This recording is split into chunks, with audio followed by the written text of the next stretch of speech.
দেখিছে এইটো দুখ পালে ভৰিতে আৰু এইটো দুখ পোৱাৰ কাৰণটো হৈছে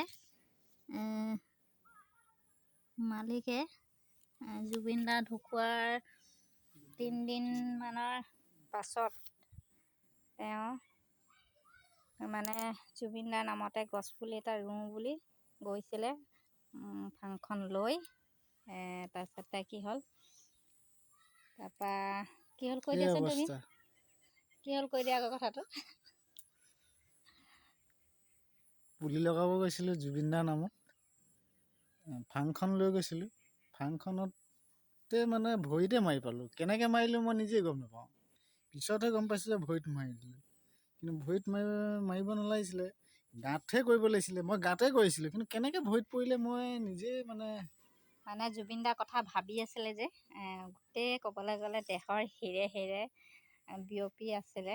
তো সেই সময়ত তো মানে ক'ব নোৱাৰিলে, তো ভৰিতে মাৰি পালে। সেয়াই কিন্তু আজি কেইবাদিনো হ'ল আৰাম পোৱা নাই। বেজী লৈছে, দৰৱ খাই আছে, মলম লগাই আছে। তাৰপৰা অকণমান দুখী আৰু এতিয়া দুখ নহয় আৰু বাৰু, কিন্তু ভাল হোৱালৈকে অকণমান কষ্ট পাই আছে ভৰিটো। সেয়াই কথা। আপোনালোকে আশীৰ্বাদ কৰিব সকলোৱে যাতে সোনকালে ভাল হয় ভৰি আৰু একদম দৌৰ মাৰিব পাৰে। দৌৰ মাৰি কাম কৰা মানুহ যে দৌৰ মাৰি কাম কৰিব লাগিব যে, সেইকাৰণে সোনকালে ভাল হ'ব লাগে। এতিয়া ভৰিটো আপোনালোকক দেখালোঁ, সকলোৱে আশীৰ্বাদ কৰিব যাতে সোনকালে ভাল হৈ যায় ভৰিটো। মানুহজনে যাতে কাম কৰিব পাৰে দৌৰ মাৰি বুলি কৈছে। দৌৰ মাৰি কাম কৰা মানুহ যে, সেইকাৰণে কৈ দিছোঁ দৌৰ মাৰি কাম কৰে।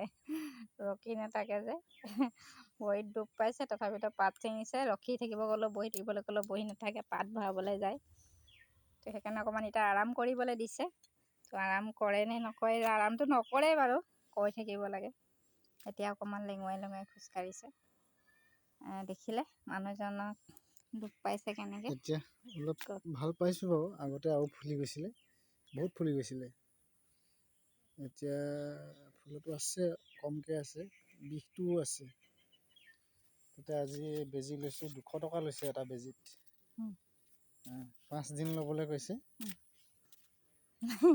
5 দিন বেজী ল'বলৈ কৈছে। আগতে কেইটা লোৱা হ'ল বেজী? আগতে 2টা ল'লে। তাৰপৰা মই মানে ভৰিটো ফুলিছিলে, কিন্তু জামনিও খাইছে। কিন্তু যিডোখৰত ঘাঁ লাগিছে মানে দুখ পাইছে আৰু সেইডোখৰত মানে ফুলাটো কমা নাই, জেগাডোখৰ ঘাটো শুকোৱা নাই। তো সেইকাৰণে আকৌ আজি এবাৰ দেখাই আহিলে। তো আপোনালোকে আশীৰ্বাদ কৰিলে নিশ্চয় অতি সোনকালে ভাল হ'ব। আৰু দুখ পোৱা জেগাতে দুখ পাই যায় নে, অকণমান লাগি যায়। তো ৰাখিছোঁ আজিলৈ।